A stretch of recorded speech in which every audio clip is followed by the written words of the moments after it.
Assalamualaikum warahmatullahi wabarakatuh. Waalaikumsalam. Bismillahirrahmanirrahim. Alhamdulillahi hamdan katsiran tayyiban mubarakan fihi kama yanbaghi li jalali wajhikal karim wa azimi sultanik. Allahumma salli ala sayyidina Muhammadin abdika wa rasulika nabiyil ummi wa ala alihi wa sahbihi wa sallim. Na'udzu bi kalimatillahi tammati min syarri ma khalaq.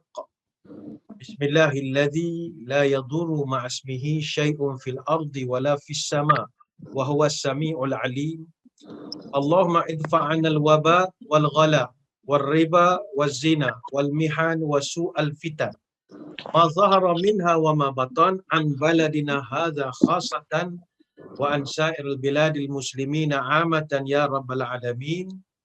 Nawaitu ta'alluma wa ta'lim wa tadhakkura wa tazkir wa naf'a wal intifa' wal ifadah wal istifadah wal hasa ala tamassuki bi kitabillah wa sunnati rasulih wa du'a ilal huda wa dalalah alal khair ibtigha'a wajhillah wa mardatihi wa qurbihi wa thawabihi lillahi ta'ala. Allahumma barik lana fi Rajab wa Sya'ban wa ballighna fi Ramadan. Terima kasih saudara saya Al-Fadhil Ustaz Muhammad Amiri bin Abdul Ghani selaku rakan bicara wara pada petang ini. Yang saya muliakan juga Puan Hajah Zainab binti Abdul Ghani, pengarah urusan Pusat Pengajian ZAG Singapura. Seterusnya yang kita raikan para Zoomers, pencinta ilmu sekalian. Alhamdulillah, kembali kita bertemu dalam siri yang ketiga seminar bersiri Zoom ini. Dan untuk edisi kali ini kita akan membicarakan satu tajuk seperti yang telah dinyatakan oleh Al-Fadhil Ustaz Amiri di awal tadi, iaitu yuk cari pahala. Ibu-ibu, tuan-tuan, puan-puan sekalian, apakah yang dimaksudkan dengan pahala? Pahala ini dia bukan bahasa Arab. Pahala ini bahasa pinjaman. Diambil daripada bahasa Sanskrit, iaitu pahala. Pahala ini maknanya buah. Sebab itu kalau dalam istilah Sanskrit yang lama, agama mereka kenal dengan istilah-istilah tertentu, contohnya Arya Pala ataupun Maha Pala. Jadi pala ini dijadikan bahasa, diserapkan ke dalam bahasa kita, kita kenal dengan perkataan pahala.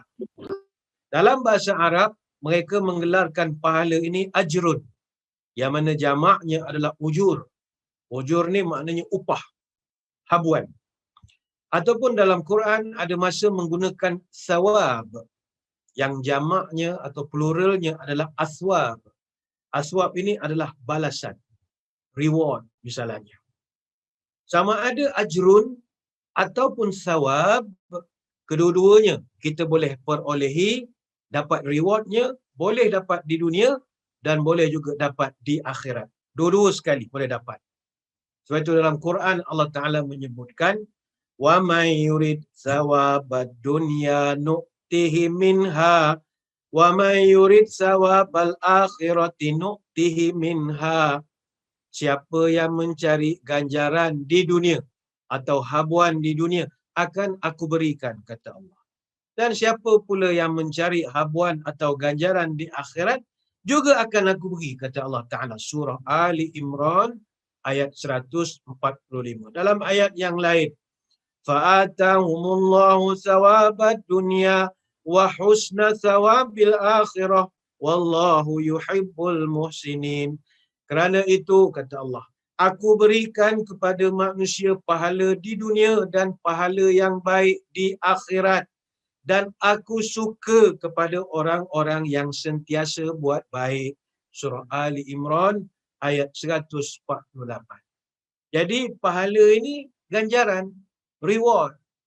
Kita habuan misalnya kerana kita melakukan sesuatu, kita carikan sesuatu, dapatlah ganjarannya digelarkan sawab, ajrun ataupun pahala. Tetapi mari kita lihat dari satu perspektif yang lain. Ibu-ibu kita yang melakukan ibadat.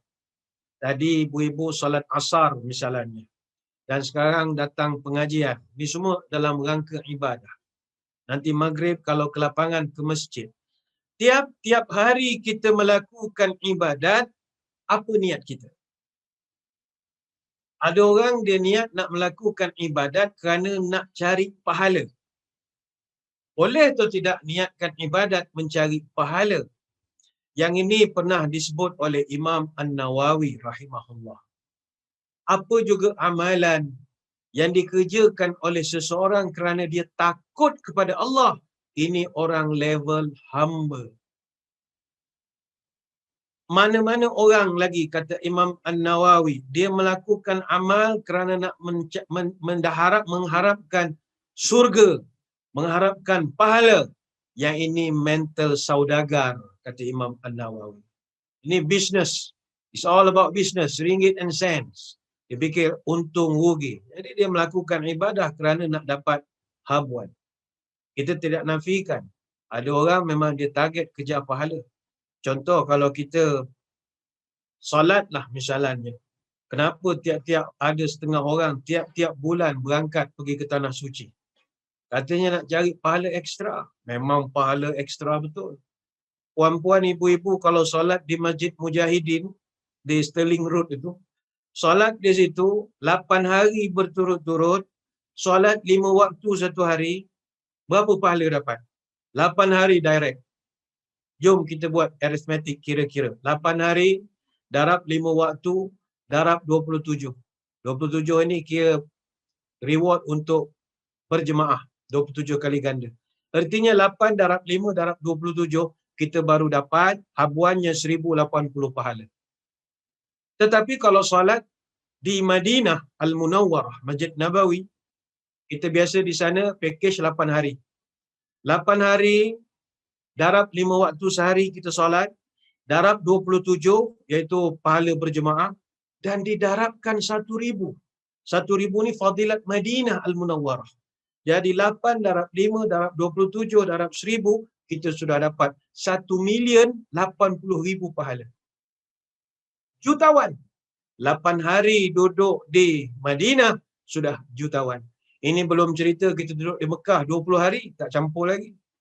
Di Mekah semua ibadahnya itu dikira 100,000. Maknanya kalau kita di Mekah, kita solat saja dapat pahala 100,000. Hingga kan ada orang mengatakan, kalau kita sekali saja solat fardu, sama seolah-olah kita solat di Singapura sampai umur 55 tahun. Belum campur solat sunat dan macam-macam lagi. Itu sebab ada setengah orang, semasa di Mekah hari-hari pergi Masjidil Haram. Balik saja ke Singapura, haram pergi masjid. Ada jadi begitu. Tengok sejak balik umrah ni dah tak pergi masjid lagi. Dia kata kenapa? Oh, dia kata aku pahala collect lagi banyak. Kalau aku mati next year, Tuhan hutang pula dengan aku, kau tahu. Dia berkira-kira. Dia berkira-kira. Timbul persoalan. Salah tak mengira pahala? Tidak salah. Mengira pahala tidak salah. Bahkan dalam satu hadis yang masyhur, bila tiba bulan Ramadan, siapa-siapa yang puasa dengan penuh keimanan, dengan penuh imanan wahtisaban. Iman ni penuh keyakinan dan kepercayaan. Ihtisaban ni apa artinya? Ihtisab ni dia mengira-ngira pahala.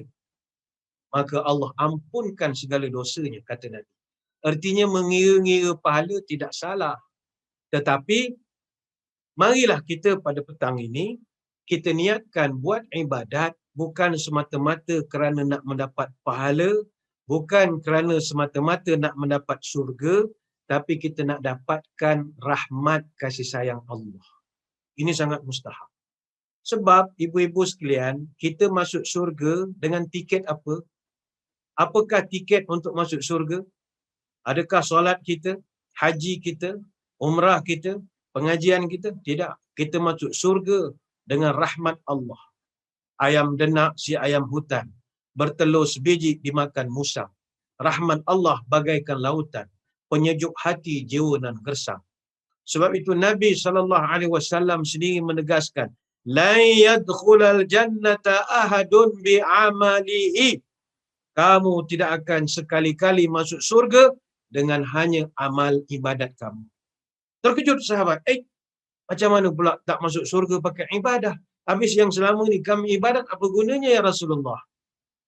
Sahabat tanya, qila wala anta wa ya Rasulullah. Adakah Tuhan juga masuk surga nanti bukan dengan amal ibadah? Jawab Nabi, wala ana illa an yataghammadiyani Allahu bi rahmatihi. Saya sendiri nanti masuk surga dengan rahmat belas ihsan daripada Allah. Hadis Bukhari dan Muslim. Jadi marilah kita niatkan apa juga ibadah yang kita lakukan. Pengajian, baca Quran, solat ke masjid, umrah, haji, apa saja. Selain daripada ingin mengejar mendapat ganjaran pahala, main objektif kita adalah nak mencari rahmat Allah. Kasih sayang Allah. Mungkin ada yang tanya, habis tak pentinglah pahala Ustaz. Pahala mustahak. Tadi Ustaz Amri sebut di awal tadi, pahala ini kita punya currency. Kita punya mata wang kita. Apa sebab?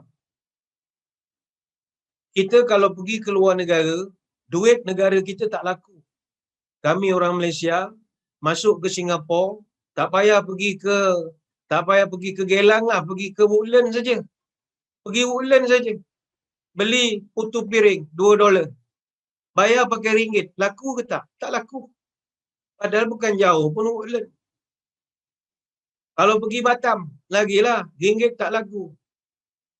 Yang kena pakai rupiah. Dolar Amerika tu cerita lain. Pergi ke Thailand, dia pakai baht Thailand. Pergi ke Saudi, Mekah, Madinah, Jeddah, pakai rial. Kita pergi Amerika, US dollar. Kita pergi Paris, kita pergi Amsterdam, pakai euro. Kita pergi London, UK, pakai pound sterling. Artinya, berbeza tempat yang kita pergi, currency dan mata wangnya pasti berbeza. Maka kalau nak pergi akhirat, apakah mata wangnya? Namanya pahala. Pahala adalah currency kita. Kenapa kita perlukan kepada mata wang pahala ni di hari akhirat?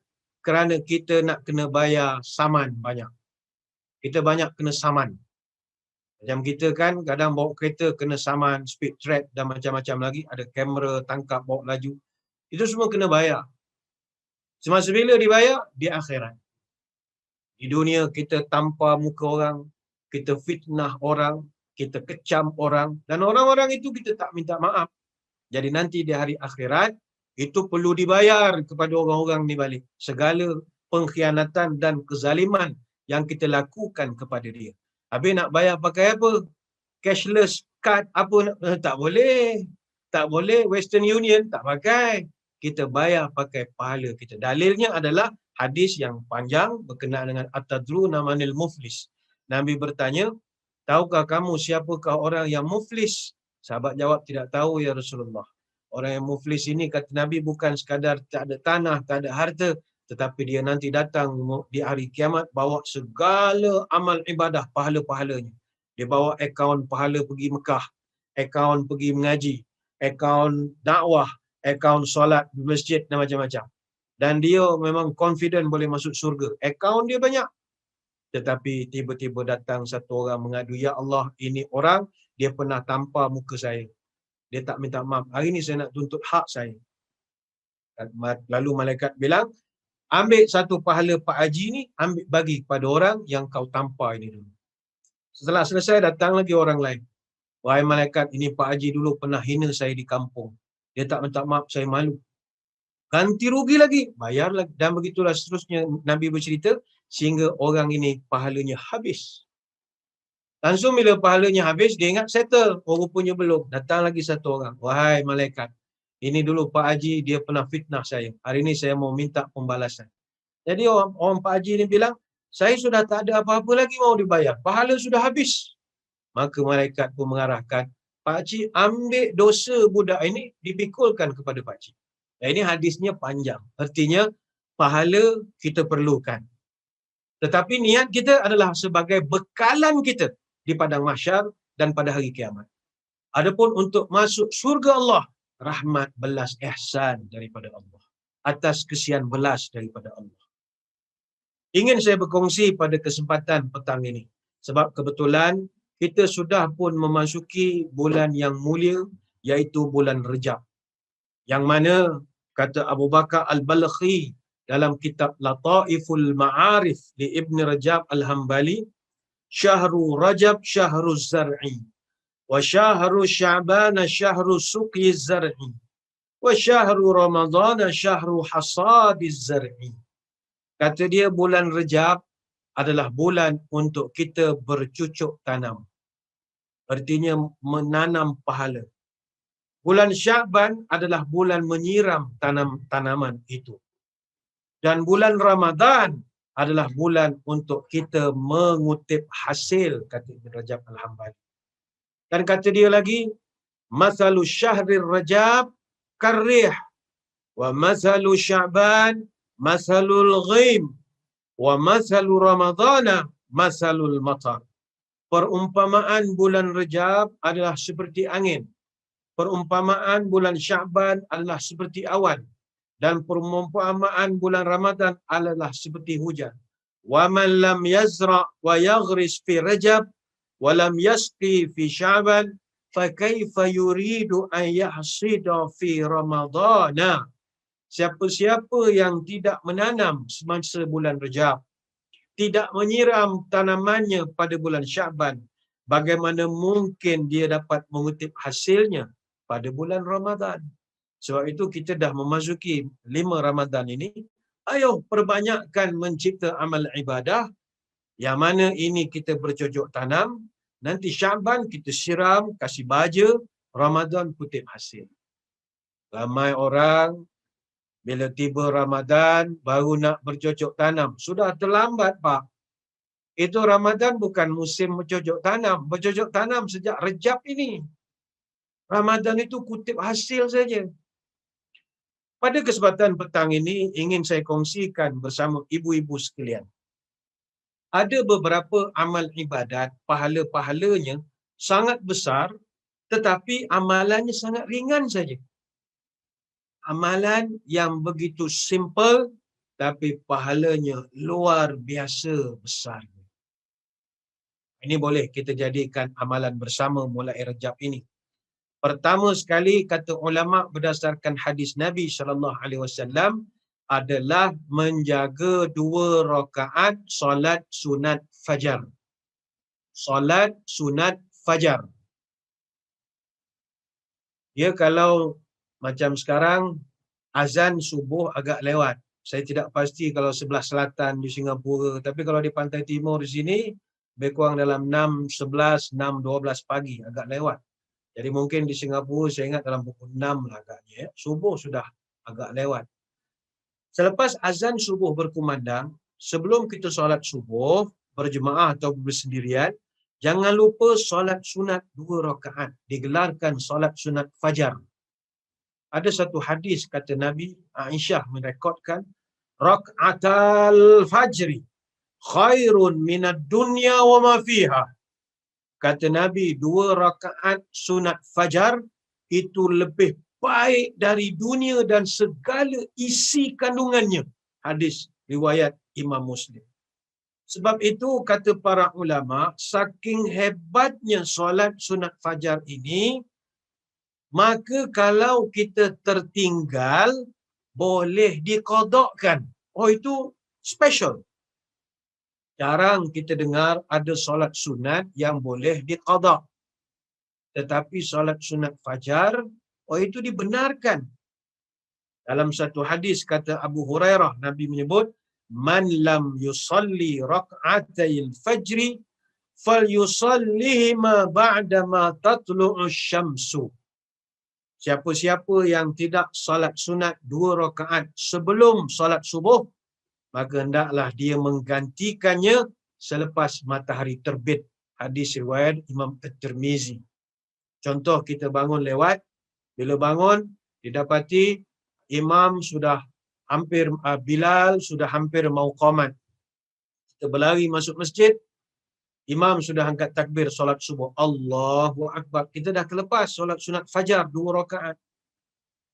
Nabi bilang, ini amalan kalau kau buat, itu lebih baik daripada segala isi kandungan dunia. Harta benda, emas, permata itu nothing bandingkan dengan solat ini. Okeylah, nanti jam 7, 7:30, jam 8, solatlah. Qadakkan solat sunat fajar ini. Ada satu cerita yang pernah disampaikan oleh Qais bin Amir radhiyallahu anhu. Katanya ra'an Nabi sallallahu alaihi wasallam rajulan yusalli ba'da salati subhi raka'ataini. Pernah satu ketika Nabi terpandang satu orang sahabat, dia solat 2 rakaat selepas selesai solat subuh. Itu kan pelik. Biasanya kalau lepas solat subuh, kita tidak ada solat sunat qabliyah ba'diyahnya, tidak ada. Tapi laki-laki ini dia solat 2 rakaat. Faqala Nabi sallallahu alaihi wasallam, "As-salata subhi maratain?" Adakah kamu semayang subuh 2 kali? Jawab sahabat, "Inni lam akun sallaitu raka'ataini allataini qablahuma fasallaituhuma." Jawab laki-laki ini, "Oh, bukan ya Rasul. Tadi saya tidak sempat semayang sunat sebelum solat subuh 2 rakaat. Maka saya gantikan solat saya tadi." Maka kata laki-laki ini, fasakatan Nabi sallallahu alaihi wasallam. Maka Nabi pun diam. Dalam kaedah hukum, kalau Nabi diam, itu tandanya Nabi bersetuju dengan tindakan tersebut. Ini hadis riwayat Abu Daud dan Ibni Majah. Jadi ini yang pertama, ibu-ibu, tuan-tuan sekalian, usahakanlah mulai pagi besok mendirikan solat sunat fajar 2 rakaat. Dia punya fadilat lebih baik daripada dunia dan isinya. Yang kedua, kata ulama berdasarkan hadis Nabi, kita mendirikan 4 rakaat solat sunat qabliyah dan ba'diyah zuhur. Ini agak berat sedikit, tapi kita share. 4 rakaat solat sunat qabliyah dan ba'diyah bagi solat zuhur. Ada satu riwayat daripada Ummu Habibah radhiyallahu anha yang merupakan isteri kepada Nabi sallallahu alaihi wasallam. Dia bercerita Nabi pernah berpesan, "Man hafaza ala 4 raka'atin qabla adh-dhuhri wa 4 ba'daha harramahullahu 'alan nari." Kata dia, Nabi pernah bersabda, siapa-siapa yang menjaga 4 rakaat sebelum zuhur dan 4 rakaat selepas zuhur, maka Allah haramkan dia masuk neraka. Ini hadis riwayat Abu Daud, Tirmizi dan juga An-Nasa'i. Tapi bukan senanglah ya, 4 rakaat pertama sunat, kemudian 4 rakaat zuhur, kemudian 4 rakaat lagi selepas daripada itu. Maknanya kita semayang 12 rakaat. Ini bukan calang-calang orang. Ini orang hebat betul. Tak apa, kalau tak mampu, tak ada masalah. Ada lagi Nabi ajar yang ketiga, iaitu 4 rakaat solat sunat qabliyah asar. Iaitu selepas azan asar, solat sunat 2 rakaat. Sebagaimana hadis daripada Ibnu Umar, rahimallahu mra'an shalla qabla al-asri arba'an. Allah akan menurunkan rahmatnya kepada orang yang solat 4 rakaat sebelum asar. Ini hadis riwayat Ahmad, Abu Daud dan Tirmizi. Pun berat juga. 4 rakaat sebelum asar. Nanti asar 4 rakaat lagi, sudah 8 rakaat. Ini luar biasa. Apa? Kalau berat, kita pindah yang nombor 4. Yang keempat, kata ulama berdasarkan hadis Nabi, siapa-siapa yang boleh jaga 4 rakaat solat sunat ba'diyah selepas solat isya. Lepas isya, buat ba'diyah 4 rakaat. Kata Abdullah bin Amr radhiyallahu an, "Man shalla arba'an ba'dal isya'i kunna kaqadrihinna min lailatul qadri." Siapa-siapa yang solat 4 rakaat sunat ba'diyah selepas selesai solat isya, maka nilai pahalanya setaraf dengan 4 rakaat solat pada malam Lailatul Qadar. Ini hadis riwayat Ibnu Abi Syaibah. Ataupun ada juga hadis daripada Aisyah yang mengatakan 4 rakaat selepas isya setara dengan 4 rakaat kita solat pada malam Lailatul Qadar. Ini sanad hadis ini sanadnya hasan, kata ulama hadis. Mungkin ada di kalangan ibu-ibu yang dah keliru, confused. Baik, 12 rakaat Ustaz, banyak betul nak semayang ni, main sunat sampai 12 rakaat, pecah dahi saya. Tuntasnya, bilangan rakaat solat sunat rawatib yang muakkad, dia ada beza. Yang muakkad dan ghair muakkad, yang dituntut dan tidak dituntut. Yang benar-benar dituntut solat sunat rawatib, maknanya yang qabliyah dan ba'diyah, hanyalah 10 rakaat. Yang 12 rakaat yang kita ceritakan tadi, itu ghair muakkad, tidak dituntut. Tapi kalau dapat buat, itu marvelous betul. Tahniah kita ucapkan. Para ulama Syafi'iyah umumnya telah memilih pandangan bahawa bilangan rakaat solat rawatib yang muakkad adalah 10 rakaat sahaja. Ini sebagaimana yang termaktub dalam matan Zubad Ibn Ruslan, iaitu antara matan asasi dalam fiqh mazhab Syafi'i. Sintani qabla subhi wa zuhri kaza wa ba'du wa maghrib summa isya. Panjang matanya. Jadi kita simpulkan untuk solat sunat rawatib yang ba'diyah, qabliyah yang sering ibu-ibu buat, 2 rakaat sebelum subuh, 2 rakaat sebelum zuhur, kalau mampu bikin 4. Kemudian 2 rakaat selepas zuhur, kalau mampu pun bikin 4. Kemudian 2 rakaat selepas maghrib. Dan yang kelima, 2 rakaat selepas isyak. Ini ada dicatatkan dalam Al-Takrirat As-Sadidah dan juga dalam kitab Matla' Al-Badrin. Dan ada solat sunat rawatib yang dipanggil ghair muakkad, yang tidaklah dituntut dan dipaksa. Nak buat, tak buat pun no problem.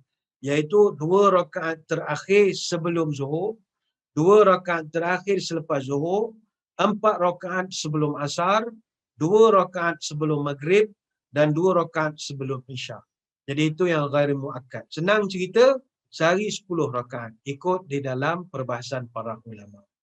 Jadi itu 4 amalan yang kalau mampu dibuat bermula Rejab ini, tahniah kalau dapat dilakukan. Itu yang keempat. Yang kelima, amalan yang simple-simple tetapi boleh dapat pahala berganda-ganda adalah pergi ke masjid dalam keadaan membaca doa. Pergi ke masjid dalam keadaan membaca doa. Nabi SAW dalam satu hadis pernah berpesan kepada Abu Sa'id Al-Khudri radhiyallahu anhu. Mana-mana orang hina yakhruju ila salati, bila dia keluar pergi ke masjid, dia membaca doa, Allahumma inni as'aluka bihaqqi sa'ilina 'alaika wa as'aluka bihaqqi mamsyaya hadha fa inni lam akhruj asyarra wala batara wala riya'an wala sum'atan kharajtu ittiqa'a sakhatika wa ibtigha'a mardatika fa aslaka an tu'idhani minan nar wa an taghfira li dhunubi innahu la yaghfir dhunuba illa anta. Siapa-siapa yang keluar dari rumah menuju ke masjid, dia membaca doa, Ya Allah, aku minta kepadamu, aku meminta dengan hak jalanku ini, aku keluar bukan niat nak buat kejahatan, bukan untuk kesombongan, bukan untuk riak, bukan untuk dipuji. Aku keluar agar terhindar dari kemurkaanmu. Aku keluar kerana nak mengharap keredamu. Maka aku minta engkau lindungi aku dari seksa neraka. Dan ampunilah aku. Sebab tidak ada yang boleh mengampunkan selain daripadamu. Maka wa kullallahu bihi sab'ina alfa malakin yastaghfiruna lahu wa aqbalallahu alaihi biwajhihi hatta yafrahu min salatihi. Maka kata Nabi, siapa yang boleh baca doa itu tadi, Allah akan menerimanya dengan keredaan dan akan diperintahkan oleh Allah kepada 70,000 malaikat yang memintakan ampun kepada orang itu sampailah dia selesai daripada solatnya. Ini hadis riwayat Imam Ahmad dan Ibnu Majah. Doanya panjang. Saya kira puan-puan, ibu-ibu memang tak sempat menyalinnya. Tapi tak apa, nanti kita akan berikan kepada pihak urus dia. Mungkin dapat diagih-agihkan kepada ibu-ibu. Doanya memang panjang betul. Yalah, kalau doanya simple, takkanlah pahalanya besar. Pahalanya besar sesuai dengan susahnya doa itu tadi. Bukan senang dapat doa daripada 70,000 malaikat. Mungkin ada ibu-ibu yang akan berkata, alah Ustaz, kami di Singapura bukan senang nak pergi masjid. Banyak lagi masjid-masjid yang belum dibuka sepenuhnya. Kami dah lama dah tak semayang. Nak sampai bulan Mac ni dah hampir setahun. Dah lupa dah masjid tu macam mana rupa dia dekat dalam bagai-bagai lagi. Ini don't worry. Ada berita baik. Ada satu riwayat Nabi bercerita bahawa Allah Ta'ala ada menugaskan kepada malaikat, yang mana malaikat ini tugas khusus dia adalah menulis segala amalan-amalan soleh yang biasa dikerjakan oleh seseorang, kemudian dia stop kerana ada musibah. Contoh ibu-ibu sebelum circuit breaker dulu, sebelum ini 2020 BC lah, before COVID. Kita konsisten pergi masjid. 5 waktu satu hari. Tiba-tiba bila circuit breaker campur dengan pandemik dan macam-macam, kita tersekat pergi masjid, solat di rumah sampai sekarang. Artinya ada musibah. Maka Nabi bercerita, "Iza batalallahu al-mu'mina bi bala'in fi jasadihi qala lil malak."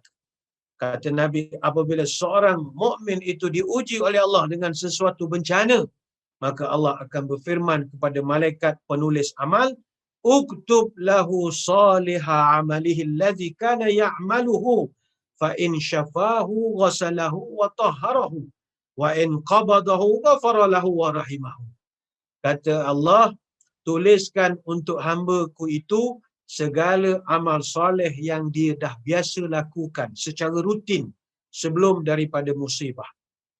Jika Allah menghilangkan bencana yang menimpanya itu, Allah akan jadikan dia hidup dalam keadaan bersih, suci daripada dosa. Dan andai kata Tuhan mengambil nyawanya kerana musibah itu, maka dia akan diberi keampunan dan rahmat daripada. Hadis riwayat Ibnu Abi Syaibah, Imam Ahmad dan juga Al-Baihaqi. Jadi ibu-ibu don't worry. Katalah dulu selalu tiap-tiap bulan berangkat ke Mekah, Madinah. Sekarang dah hampir setahun tidak berangkat. Don't worry. Malaikat penulis masih lagi tulis markah pergi Mekah. Masih lagi tulis. Dengan syarat orang itu konsisten sebelum musibah itu menimpa. Kalau perempuan biasa pergi belajar mengaji di masjid, dia dah lama tak belajar mengaji di masjid. Belajar mengaji dalam komputer saja. Lain. Belajar mengaji di masjid dengan komputer lain. Masjid kita ada pahala i'tikaf, ada pahala zikir dalam rumah Allah, ada banyak lagi pahalanya. Tapi don't worry. Disebabkan kita diuji, Allah Ta'ala masih menulis lagi pahala untuk kita. Itu yang kelima. Yang keenam, kata para ulama, amalan yang simple lah, tapi pahalanya besar. Ini ibu-ibu, puan-puan, tuan-tuan boleh amalkan sejurus selepas program ini. Iaitu membaca doa selepas makan. Kan senang saja. Makan, lepas makan, baca doa. Man akala ta'aman, summa qala, alhamdulillahillazi at'amani hadha ta'ama, wa razaqanihi min ghairi hawlin minni wala quwwatin, ghufira lahu ma taqaddama min dhanbihi. Kata Nabi, siapa-siapa yang membaca segala puji bagi Allah yang telah memberikan kepadaku makanan ini sebagai rezeki, tanpa daya, tanpa kekuatanku, semuanya daripada Allah. Dia baca doa ini, ghufira lahu ma taqaddama min dhanbihi. Allah akan ampunkan segala dosa-dosanya yang lalu. Hadis riwayat Abu Dawud. Itu yang keenam. Yang ketujuh, amalan simple untuk dapat pahala ekstra. Membaca doa selepas wudu. Membaca doa selepas wudu atau selepas mengangkat air semayang.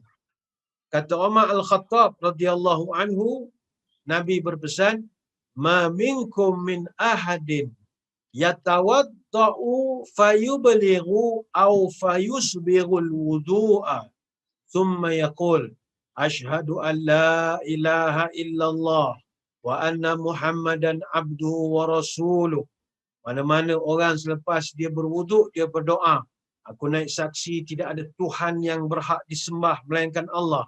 Dan Nabi Muhammad itu adalah hamba dan utusannya. Apa balasannya?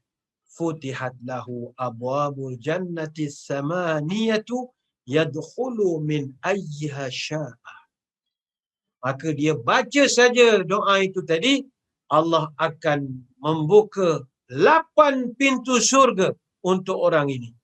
Dan yadkhulu min ayyiha sya'a.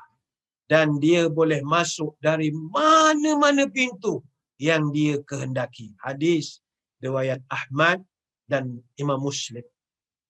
Jadi ibu-ibu jangan tinggal bacaan doa ini. Nanti maghrib nak solat, ambil wudu, lepas wudu baca doa. Doanya senang saja. Asyhadu an la ilaha illallah wa anna Muhammadan abduhu wa rasuluh. Ataupun ada doa-doa yang lain diajarkan oleh para asatizah. Asyhadu an la ilaha illallah wahdahu la syarikalah wa asyhadu anna Muhammadan abduhu wa rasuluh. Itu yang version yang panjang punya. Kalau yang berdasarkan hadis daripada Umar Al-Khattab, daripada riwayat Ahmad dan Muslim, baca 2 kalimat syahadat saja. Asyhadu an la ilaha illallah wa anna Muhammadar Rasulullah. Apa ganjarannya? Pintu surga kan ada 8 berdasarkan hadis. 8 pintu ini buka. Duduk. Pilihlah ente nak masuk, ikut pintu yang mana satu. Ini bukan senang. Dia dalam kitab At-Tazkirah Imam Al-Qurtubi dicatatkan, tak ramai orang yang mendapat peluang boleh masuk surga dari pintu yang berbeza. Surga ada banyak pintu. Dalam hadis sebutkan 8. Jadi ada orang tertentu dia boleh masuk semua pintu. Dia ada all access card. Ada orang kalau dia pintu jihad, dia orang jihad saja masuk pintu itu. Ada orang kalau dia rajin solat, dia masuk pintu solat saja. Ada orang rajin puasa masuk pintu Ar-Rayyan. Tetapi Nabi menceritakan ada beberapa orang akan masuk surga dari mana-mana pintu yang dia hendak. Siapakah mereka? Pertama, kaum wanita. Yang macam mana yang dapat? Kata Nabi yang boleh dapat ini adalah mereka yang jaga 3 perkara. Pertama, jaga solat. Yang kedua, jaga puasa. Yang ketiga, jaga suami. Bagi yang tidak bersuami, jaga diri, maruah diri. Kalau 3 ini dijaga, masuklah surga dari mana-mana pintu yang dia kehendaki. Dia ada all access card. Yang kedua, yang boleh masuk surga dari mana-mana pintu adalah orang yang membaca doa selepas daripada mengambil wuduk. Ucapkan 2 kalimah syahadah. Simple saja. Dan orang yang ketiga yang boleh masuk surga dari mana-mana pintu adalah Sayyidina Abu Bakar As-Siddiq radhiyallahu anhu. Disebabkan kepelbagaian amalan beliau dalam satu hari. Tak ada orang boleh lawan. Dia dalam satu hari, dia ziarah orang mati, dia beri orang miskin makan, dia berpuasa, macam-macam amalan. Jadi itu yang ke-7. Membaca doa usai daripada wudu. Yang ke-8. Ini pun senanglah, tak susah sangat saya sharekan. Amalan yang ke-8, membaca doa ketika bangun dari tidur. Membaca doa ketika bangun daripada tidur. Hadis daripada Ubadah bin Samit radhiyallahu anhu. Nabi menceritakan, barang siapa yang bangun pada waktu malam, lalu dia membaca, La ilaha illallah wahdahu la syarikalah, lahul mulku, walahul hamdu, wa huwa ala kulli syai'in qadir, alhamdulillah, subhanallah, la ilaha illallah, Allahu akbar, la haula wa la quwwata illa billah. Kemudian kata Nabi diucapkan di hujungnya, Allahumma ghfirli, ya Allah, ampunkanlah aku. Maka kata Nabi, siapa yang baca sebegitu akan dikabulkan segala doa-doanya. Hadis riwayat Imam Bukhari. Ada satu riwayat yang lain, Nabi mengajarkan, kalau orang yang tidur ini berwudu, kemudian dia bangun, dia solat, solatnya pasti diterima. oleh Allah Subhanahu wa taala. Ini hadis riwayat Imam Bukhari. Ada juga hadis yang semakna dengan hadis ini, iaitu bagi orang yang sebelum tidur dia mengambil wuduk dan dia tidur dalam keadaan berzikir kepada Allah, maka ini ada kelebihannya yang istimewa juga. Ma min abdin, kata Muaz bin Jabal, Nabi bersabda, ma min abdin bata ala tuhurin thumma ta'ara min al-laili fasa'ala Allahu syai'an min amri dunya atau min amri al-akhirah illa a'tahu. Mana-mana hamba yang tidur dalam keadaan ada wuduk, kemudian dia terbangun pada malam hari, kemudian dia terus berdoa minta sesuatu dari urusan dunia atau akhiratnya, maka Allah pasti akan mengkabulkan doa orang tersebut. Cuma dalam kitab An-Nihayah fi Gharibil Hadis disebutkan, yang bangun tengah malam ini atau bangun waktu malam ini adalah orang yang terbangun tanpa sengaja. Maksudnya begini, katalah ibu-ibu, puan-puan, nanti malam lepas isyak jam 10 tidur. Kunci alam jam. Kunci jam pukul 2 pagi. Jadi kita bangun jam 2 bukan kerana bangun inisiatif kita, tapi kerana jam dikunci. Jadi kata setengah ulama, ini tidak masuk kategori. Yang masuk kategori ini adalah orang yang memang tersedar di tengah malam. Pukul 10 kita tidur, pukul 3 pagi kita tersedar. Ini yang dimaksudkan, orang-orang ini kalau dia beramal, pahalanya begitu besar sekali. Tapi minimumlah ibu-ibu sekalian, kalau tak dapat laksanakan solat tengah malam, dapat tidur berwuduk pun itu sudah jauh lebih hebat daripada orang lain. Tidur dalam keadaan ada wuduk, ada air semayang, ini ada keistimewaan. Ibnu Hibban meriwayatkan daripada Abdullah bin Umar radhiyallahu anhu, Nabi menyebut, man bata tahiran bata fi sya'rihi malakun fala yastayqaza illa qala al-malak Allahumma ighfir li ibadika fulan fa innahu bata tahiran.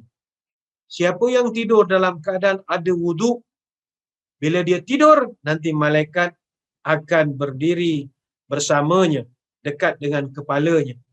Dan malaikat akan mendoakan terus-menerus, Allahumma ighfir li ibadika fulan fa innahu bata tahiran.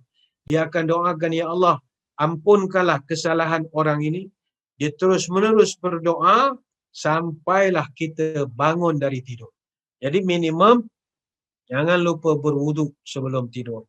Tapi ingat, kepada kaum ibu, para isteri, walaupun berwuduk, jangan sampai tidak menyantuni atau tidak melayani suami. Itu jangan.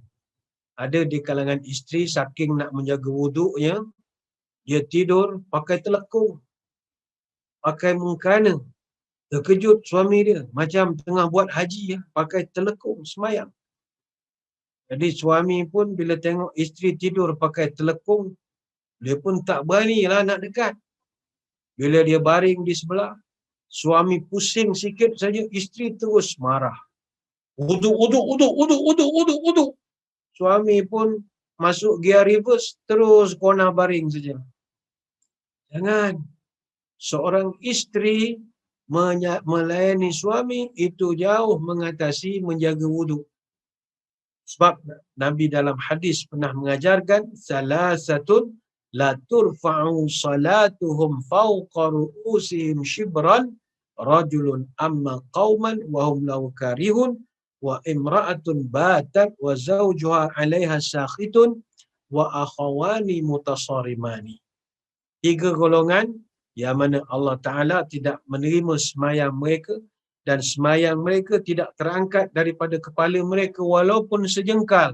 Pertama sekali, orang yang jadi imam solat dalam keadaan makmum tidak suka dengan kelakuan dan perangai dia. Mungkin dia ada perangai buruk. Yang kedua, 2 orang yang memutuskan tali silaturahim.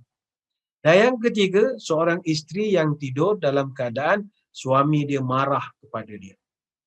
Itu yang ke-8. Yang ke-9 Ini senang juga. Ini semua orang lakukan, terutamanya kaum wanita. Membaca doa ketika memasuki tempat membeli belah, mall ataupun pasar raya. Tak kira pasar raya kecil ke dekat blok kita ke atau pergi Takashimaya ke di mana-mana. Kalau masuk, mesti mau baca doa. Baca doa. Hadis daripada Salim bin Abdullah bin Amr radhiyallahu an, Nabi menyebut man dakhala suqa faqal. Siapa-siapa yang masuk ke dalam pasar kemudian dia membaca satu doa. La ilaha illallah wahdahu la syarikalah. Lahu mulku wa lahul hamd. Yuhyi wa yumit. Wa huwa hayyun la yamut. Biyadihil khair. Wa huwa ala kulli syai'in qadir. Siapa yang membaca doa ini, kataballahu lahu alfi hasanatin wa maha anhu alfi sayyi'atin wa rafa'a lahu alfi darajatin. Maka kata Nabi, kalau dia baca doa itu, Allah akan catat baginya 1,000,000 kebaikan. Dan Allah hapuskan daripadanya 1,000,000 kejahatan. Serta Allah angkat untuknya 1,000,000 darjat. Ini hadis riwayat Imam Muslim. Jadi ibu-ibu selepas ini kalau masuk ke kedai, masuk ke shopping mall, pergi food court ke mana-mana, jangan lupa baca doa. Doanya panjang, tak sempat nak tulis, tak apa. Nanti kita akan titipkan kemudian. Bacakan doa ini. Kalau boleh doakan juga supaya Allah tidak ganggu kita nafsu nak membeli barang. Kalau fokus beli berus gigi, beli berus gigi saja. Tak payah nak beli gigi lah, nak beli berus baju, tak payah. Fokus saja. Ini minta dengan Allah Ta'ala. Niat nak beli putu piring saja. Jangan lepas tu ada pula nak minta beli epok-epok lah. Ini minta Allah tolong kontrolkan kita punya jiwa dan hati. Itu yang ke-9. Yang ke-10, amalan simple tapi pahalanya luar biasa adalah, ini semua orang boleh bikin. Apakah dia? Membaca surah Al-Ikhlas 3 kali dalam sehari. Apa fadilatnya? Sama pahala seperti dia khatam Al-Quran. Luar biasa kan? Baca Qul Huwallah, pahalanya macam khatam Quran. Nanti ZAG, jangan pula pening. Tak payah buat majlis khatam lah dengan Ustaz Amiri. Kita baca 3 Qul Huwallah 3 kali pun dah khatam. Ini dah fadilat.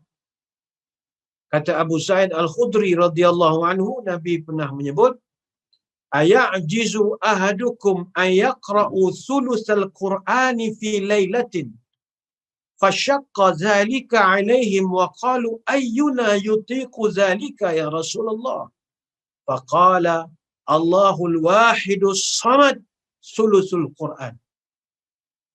Satu hari Nabi bertanya kepada sahabat, apakah salah seorang daripada kamu mampu membaca 1/3 daripada Quran pada tiap-tiap malam? Kata para sahabat, susah ya Rasulullah.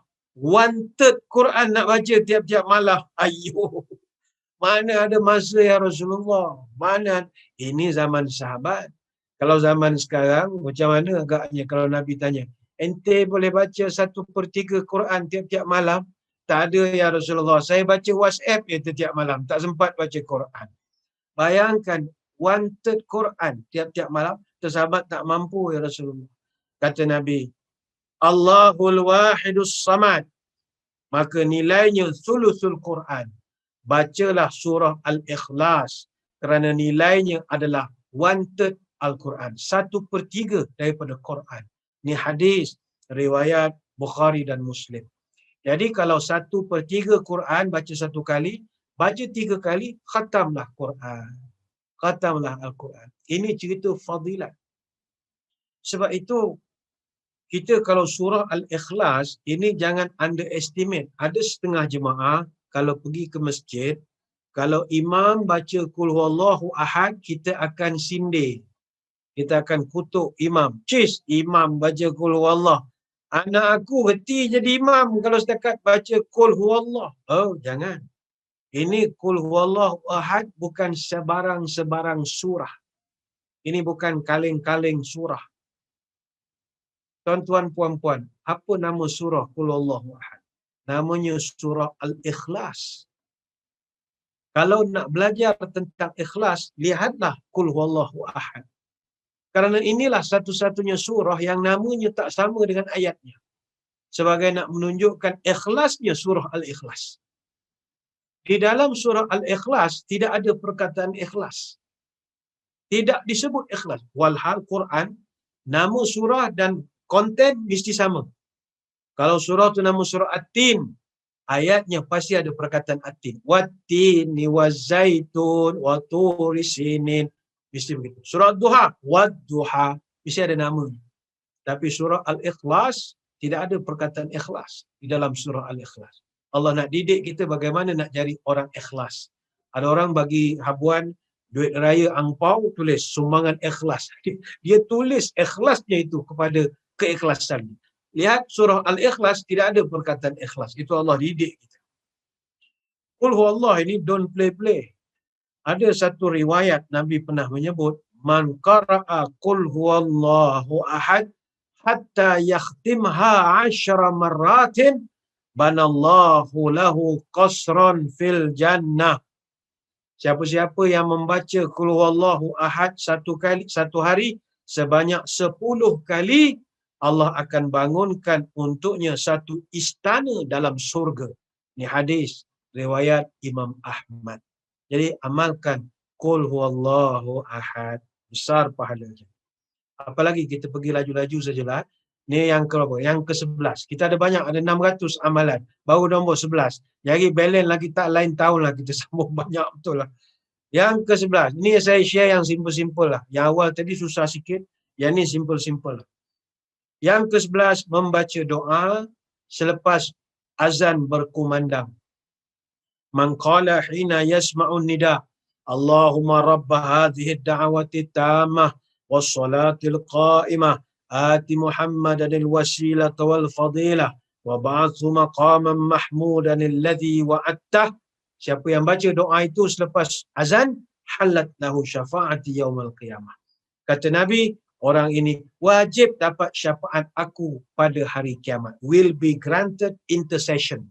Wajib dapat syafaat dan pertolongan aku pada hari kiamat. Ini hadis sahih, riwayat Bukhari, Muslim, Abu Daud, Tirmizi dan ramai lagi. Maqaman mahmuda. Itu yang ke-11. Yang ke-12, membaca ayatul kursi selepas solat. Man qara'a ayatul kursi fi duburi kulli salatin maktubatin lam yamna'hu min dukhulil jannata illa ayyamuta. Siapa-siapa yang kerap membaca ayat kursi selepas selesai solat fardu, maka dia tidak akan terhalang masuk surga, kata Allah. Hadis riwayat An-Nasa'i. Jadi bacalah surah ataupun ayat kursi. Itu yang kedua. Yang ke-13, yang terakhir, mengeluarkan infak setiap pagi. Ingat, tempohnya adalah pagi. Bersedekah setiap pagi. Ma min yaumin yusbihul ibadu fihi illa malakani yanzilani fayaqul ahaduma Allahumma a'ti munfiqan khalafa wa yaqul akhar Allahumma a'ti mumsikan talafa. Tiap-tiap hari, kata Nabi, tanpa gagal, 2 malaikat akan datang ke bumi dan kedua-dua mereka tugasannya adalah berdoa. Apakah doa mereka? Malaikat pertama berdoa, ya Allah, berikanlah ganti bagi sesiapa yang menafkahkan hartanya pada jalan-Mu. Malaikat yang kedua pula, Allahumma a'ti mumsikan talafan. Ya Allah, kau hancurkanlah duit orang yang kedekut dan bakhil, kata malaikat yang kedua. Hadis riwayat Bukhari dan Muslim. Sebab itu kita mengambil kesempatan mengajak ibu-ibu, puan-puan dan para zoomers sekalian, marilah kita di bulan Rejab yang penuh keberkatan ini, antara amalan yang paling mudah kita nak buat bersedekah. Dan waktu yang afdal adalah waktu pagi. Tapi kalau ada yang niat jam 7 mau sedekah, silakan selepas ni, no problem. Tapi kalau afdal pagi. Sebab pagi itu didoakan oleh malaikat. Jadi kita saling bantu-membantu, khususnya untuk majlis-majlis penyebaran ilmu sebegini. Sebab wakaf ilmu, bantuan ilmu itu jauh lebih afdal daripada bagi makan. Orang susah, kita beri makan, pahala besar. Siapa beri kenyang kepada orang Islam itu banyak pahala, hadis-hadisnya diterangkan. Tetapi dia punya manfaat sebentar saja. Dia lapar, kita kasih dia makan. Bagi dia nasi padang misalnya. Makan, kenyang, alhamdulillah. Tapi nanti dia sakit perut, pergi ke qada hajat, selesailah nasi padangnya. Tapi kalau kita wakaf ilmu, contohnya pengajian-pengajian, kita bantu support, selagi orang tu dapat ilmu dan diamalkan, selagi itu orang yang infak akan tumpang pahalanya. Multiplier effect dia panggil. Sebab itu, saya mengambil kesempatan ini mengajak seluruh ibu-ibu puan-puan sekalian, jom kita infak khususnya di dalam wakaf ilmu. Itu besar juga manfaatnya insya-Allah. Sebenarnya banyak kita nak terangkan, tapi masa kita tak begitu mengizinkan. InsyaAllah pada kesempatan akan datang, kita akan sambung lagi membincangkan tajuk-tajuk yang boleh memberi manfaat kepada kita bersama. Sekali lagi saya mengucapkan ribuan terima kasih kepada pihak ZAG Singapura dan khusus kepada Al-Fadhil Ustaz Amiri yang sudi bergabung dengan kita pada petang ini. Sebelum berpisah, marilah kita menadah tangan berdoa. Moga-moga majlis kita diberkati ilahi dan kita semua dijauhkan daripada pandemik yang mengancam ini. A'udzubillahi minasyaitonirrajim. Bismillahirrahmanirrahim. Allahumma salli ala Sayyidina Muhammad wa ala ali Sayyidina Muhammad. Allahumma rzuq baladana hadha khasatan wa sairil biladil muslimin amatan as-sakha wa nama wa rakha wa fadha bihifzika min kulli makruh ya rabbal alamin.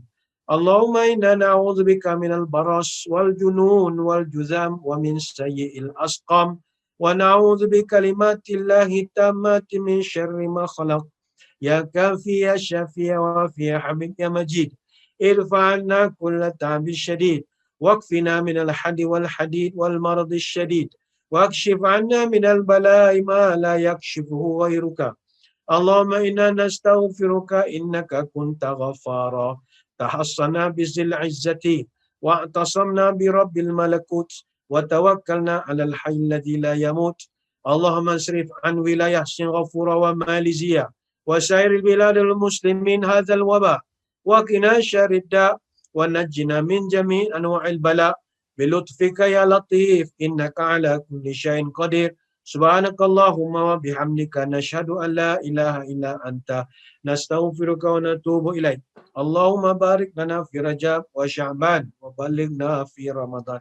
Ya Allah, berkatkan umur kami pada bulan Rajab, berkatkan umur kami pada bulan Sya'ban, panjangkanlah umur kami, moga-moga dapat bertemu dengan bulan Ramadan. Wassallallahu ala sayyidina Muhammad wa ala alihi wa sahbihi wa baraka wasallam.